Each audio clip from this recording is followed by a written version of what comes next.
দক্ষিণ এশিয়ায় আবারও যুদ্ধের আশঙ্কা দেখছে যুক্তরাষ্ট্রভিত্তিক think tank Council on Foreign relations.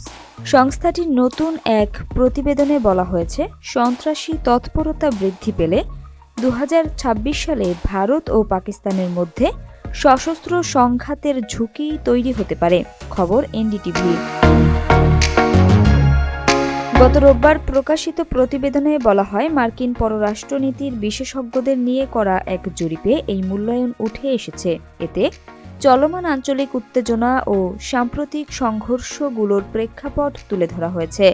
প্রতিবেদনে উল্লেখ করা হয়, বর্তমান ট্রাম্প প্রশাসন কঙ্গো, গাজা, ইউক্রেন সহ বিভিন্ন সংঘাত নিরসনের চেষ্টা চালালেও ভারত, পাকিস্তান ও কম্বোডিয়া, থাইল্যান্ডের উত্তেজনা উদ্বেগের কারণ হয়ে আছে।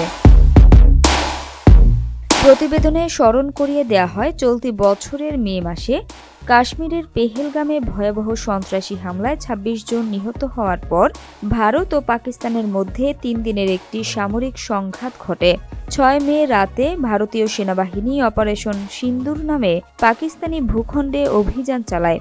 ভারতের দাবি, ওই অভিযানে সন্ত্রাসী শিবির লক্ষ্য করে 100 জনের বেশি জঙ্গি নিহত হয়।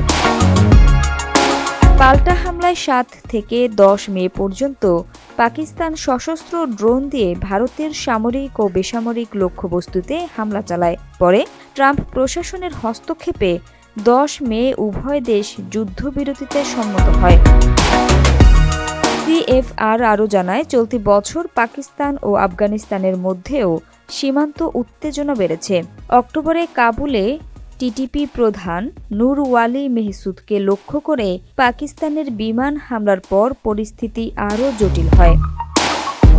প্রতিবেদনে সতর্ক করে বলা হয়, আফগানিস্তান থেকে সীমান্ত পেরিয়ে পাকিস্তানে জঙ্গি হামলা বাড়লে 2026 সালে আফগানিস্তান পাকিস্তানের মধ্যেও মাঝারি মাত্রার সশস্ত্র সংঘাতের আশঙ্কা রয়েছে।